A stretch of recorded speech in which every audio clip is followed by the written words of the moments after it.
Wonderful. Okay, now we might observe that one shoulder is higher than the other. And you see how the left shoulder is higher than the right, or the right side is lower than the left. Bass playing. And look at the hands now. You may notice that the right hand is turned more thumb forward than the left, and the elbow is pointed back more. Can you see that?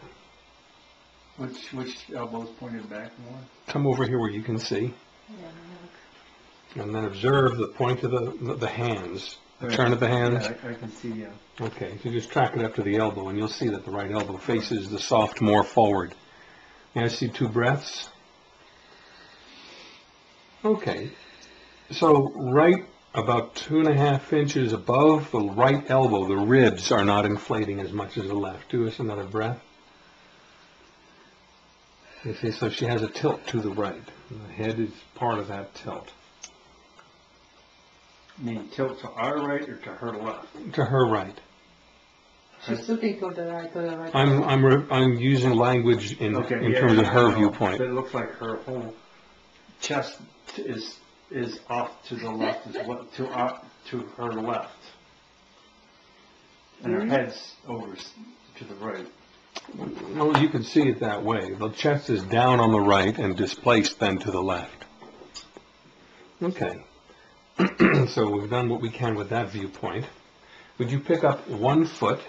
Actually, and down. So we just saw she went to the left and lifted the right. So her weight is predominantly on the left side.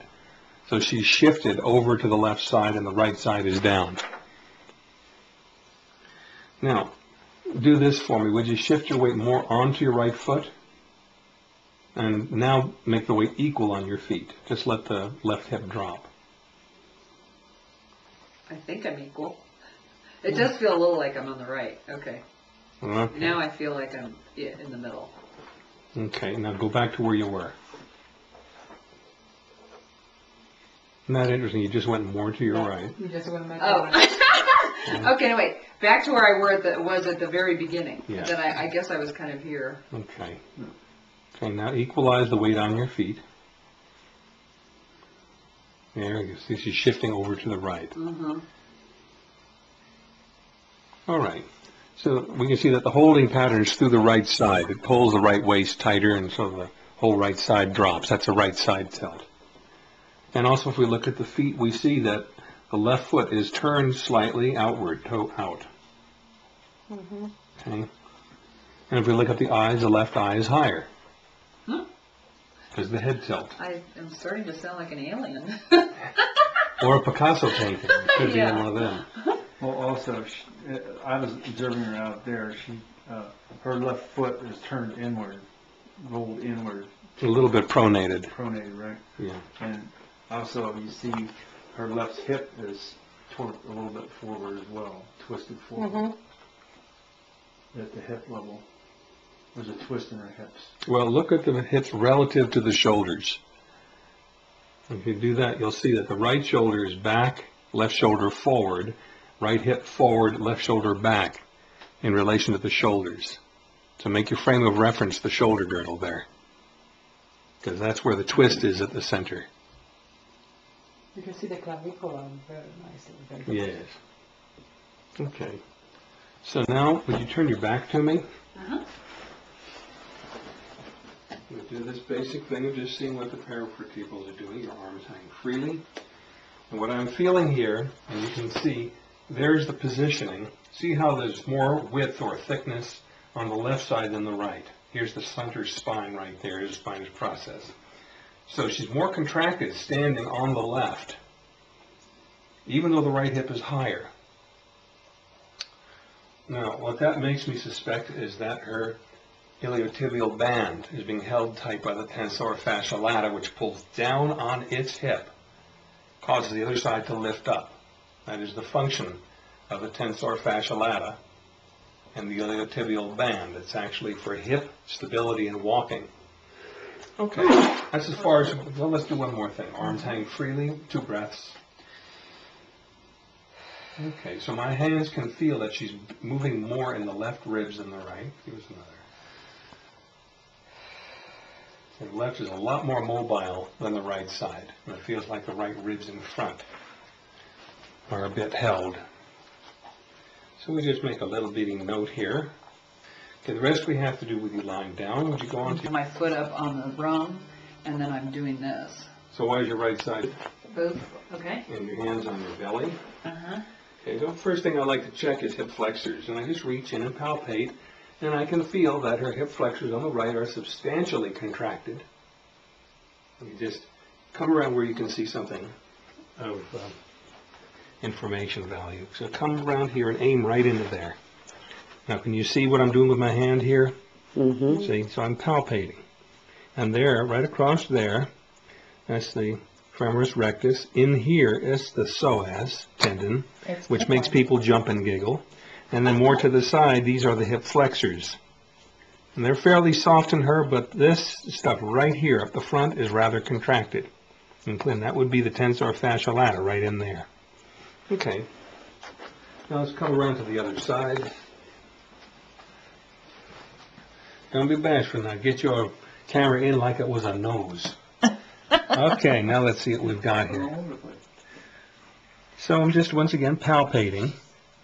It's handy to palpate. Reach with a soft hand like that and just feel where the space goes from being empty to being firm, and then feel the shape of it in 3 dimensions. We're not doing this little wimpy kind of palpation with fingertips. We grab the whole 3-dimensional volume. Okay? And how do you feel that if it's tight? If it's tight, it's hard. It's going to feel hard like a rock. Yeah, otherwise, or like rubber, whereas if it's soft, you can press straight into bone and feel the bone beneath, and it's comfortable okay. to the person, and it's just the muscle soft. Do you want them to try it? I mean, I don't mind, whatever you need to do. Yeah, so with your left hand, just approach and reach in and go all the way until you meet resistance, and then feel the shape of it all. Is your camera going? It is. Yeah. Okay. Okay. Now, where do I feel the hardness? Under your thumb. In your tibial band and on the quad muscle, which is lateral quads and hip. Okay, so it shouldn't be like that. No, that's all contracted. That's all contracted. That's Thank right. you. Let's have another one go for your left hip there.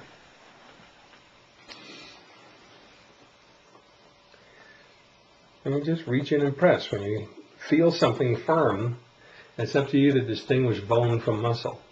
Bone is plain old hard. Muscle is a little rubbery, or Right, there's a little bit of stuff going right there. That's Is that, right. is So that you- tendon or? that's psoas tendon. Is it okay if I? put Yeah, it yeah. on? Well, she's basically a little bit on both sides, doesn't she? Right there's yeah, something really. Mm-hmm. Okay. All right. So, Lucia, you want to have a hand here? Yeah, sure. I'm the guinea pig. Just grab a hold of the meat. Reach all the way to the bone. She likes to be touched. Right? So reach, aim for bone. When you palpate, Yeah. reach always for bone. Whatever's in the way. Oh, okay, so now I get it. Okay. Okay. So that's a little simple palpation. Now this down flat, and we check for the ordinary rotation. Now, she has a little spring, but not much. Look, the leg stays. Okay, but a person who's tight in the external rotators, that leg, as soon as you go like that, the leg will just spring all the way out and flop out. Adductors, see, now adductors are a little bit, looky there, see? All this activity. I barely touch and it comes up. So we know that she's... Oh, well, I was pushing it up, though. I mean, I was... Everybody does. Oh, That's okay. how that they always say, I thought you wanted me to. Oh. But they don't say that when it's like this in this Right. space, right? Okay. So if in doubt, you just place a couple fingers here and you can feel the muscle either twitch or tighten up all the way, and so her adductors are in business, we might say. Okay. So let's switch sides. Let's switch legs. And we check the same thing here. We can just do that. Look, I just go like that, it stays in. Person's tight in the butt, that will cause them either to spring out or you'll just never get that far. And then we go like that. See, very casual. And if I touch here, there's a little jump that occurs. And you can feel it here. It can be just intermittent. One side, of course, usually tighter than the other, and that's due to the twist behavior of trauma reflex. Okay, let's move on. Choose a comfortable position. Me? Yeah.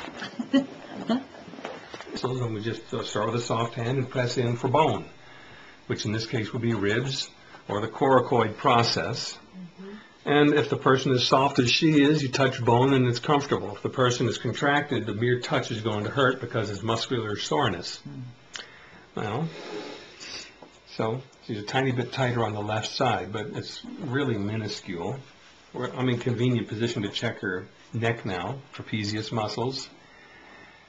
And I take this contour. Would you move to one side or the other? Good. And here's the contour. And I reach into the neck and I aim for bone. And I can feel whatever stops me from reaching bone. In this case, her scalenes are a little bit contracted on the right. I use the same thing on the left. And the right side is just a little tighter. And then you can grab hold and see, you can make the head wiggle. If the muscle were soft, that wouldn't happen. But if the muscle's taut, it's attached and it would cause that movement. And these are just ways of assessing the state of tonus in a person. And you might notice her home position is head tilted right, lying down as she was standing up. Okay, may I check your jaws? Sure. I like to say this, don't bite me. Okay, we tip your chin up a little bit. And then we just go like this. And if the jaws open and close freely, then there's nothing to do. If the person is open and closing because they're very helpful, then they haven't truly let go of that place, and it's something that you can work with fruitfully later on. But if they're not in a hard grip, then it gets second consideration. It's not primary. In this case, as you can see, there's a little lag, and then she cooperates. And she's highly intelligent. She knows how to cooperate deliberately, even when it's not in her spontaneous nature. Okay, would you flip over, please? All right. Since she's chosen face right, would you put your right thumb in front of your nose? And we do basic checks for Landau reaction. Now you may notice we're just checking the same movements that show up in the protocols. He does this, number one. If this arm were to stay up by itself, we'd know that we have a person in Landau reaction. But it doesn't. If we go like that, same thing. She's fairly free. So there's really nothing much to do there. Would you turn and switch arms? And same behavior here. What you can tell in this movement, another thing is when you lift, if you feel a downward push on the elbow, then they're contracted in the front. In this case, she's rather free here. There's not much business going on. However, when she was standing, you may recall that we saw that her left paravertebrals were a little rather more contracted than the right, and both sides were tight. So I reach in, and I see that she's not as contracted, but she is somewhat contracted. Right side is also still less contracted than the left side was. Now, as I said earlier, one might think, oh, tight paraspinals, Landau reaction, green light, but no, because looky, this doesn't exist here. This is not Landau reaction. It's either a trauma or just a conditioned postural reflex for what's going on in the hip flexors, which cause the pelvis to be pulled, the sacrum anteriorly, and leads a person into a bowed position. Unless to stand, they tighten up here, and these are reflexively connected. So it's an automatic action pattern. So what this shows me is this is hip flexors, and that's what we go for if we're going to be dealing with this condition here. Let's continue along. So we check the gluteals, and the same thing. Look at how springy my fingers are. See, and I'm using, because this is a large area, I'm not going to reach in and grab because this is just too big, but I can scan the shape of it, and we can tell that there's something in here which feels like the external rotator is rather firm. Even though she didn't show the behavior of it earlier, we can't ignore the fact that this is very firm. We've got to keep aware, mindful of this. Talking about the piriformis at this point, or just the... Well, piriformis is only one. There's a piriformis and the greater and lesser gemelli. And so I just don't, and then the gluteus maximus on top of it all. And because there's all that stuff there, I don't differentiate. No, I was just... But yeah, your point was, yes, the neighborhood of the piriformis. And then to the outside of this, right here, this is the posterior aspect of the gluteus medius. And I don't think the gluteus medius functions in a unitary way. From what I've seen, it has a front, a side, and a back like the scalenes. And the posterior aspect is, somewhat tight. Is that sore? It is. Okay, so muscle fatigue, it's actively contracting. She's contracting there. Since I happen to be in the neighborhood, I might as well check her hamstrings, and we just do this little simple thing. I'm sensing here. It's easier, so I don't have to be so visual. I can just put a hand in it. If I feel her jump up and twitch there, we know that she's got some habituated activity in the hamstrings. The other function of hamstrings, because there's an inner and an outer aspect, is rotation of the tibia at the knee. And so we do a movement like this, and again, this is revealing. Some people just have this much movement, and some people are really floppy. As you can see, she's rather floppy. So let's check. Let's move around to the next side of things.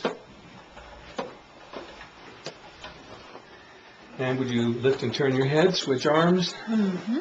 And this is strictly for comfort purposes. Mm. But again, we reach in and we see the same pattern going on here. It's the same quality here. And then I reach more laterally and I find the posterior aspect of the gluteus medius, which is even tighter on this side. And does that feel tender? It does, yeah. Okay, so you can see, but I go in with lazy hands. And I reach something, and then as soon as I feel it, I start sensing the contours of it. That's what I'm looking for, is the shape of it. And feel where the division is. There's the crease, the division, between this gluteus medius and the rest of this stuff. Hamstrings, again, nothing much going on. See, fairly free. Okay, so now, next thing we would check is shoulder freedom, and with the trauma reflex lesson that's particularly pertinent. So may I have you lie on one side? Which side? You two shoulder tuck under a little more so that you're really lying on it. And your ankles matched and knees forward so you feel balanced. Okay, so casually we just check for this. We look for floppy, or we might just see levitation, which is common, but not in her case. And then see how I'm cradling the elbow under here, very secure, and I wrap around the top of the shoulder here, and I do a circle keeping this stationary. I'm looking for shoulder freedom, or lack thereof, and in some direction there'll be resistance, and some other directions is completely free. Mostly she's free until she reaches right there. There's something right across here, and I can even touch it and feel it. That's sore. That's sore, yeah. So that's the real topmost fibers of the pectoralis. And again, I don't think the pectoralis functions in a unitary way. I don't care what the anatomist may find. Functionally, we find that one aspect may be very free and the other bound up. Okay, so that tells us you've got something there. Would you flip over? And tuck your knees forward, ankles matched. All right, and we do the same test here. We test for floppy. That's what we're looking for. You can also do something like this, just to test for elevation and depression of the shoulder. And what I'm feeling is that she comes down more easily than she goes up.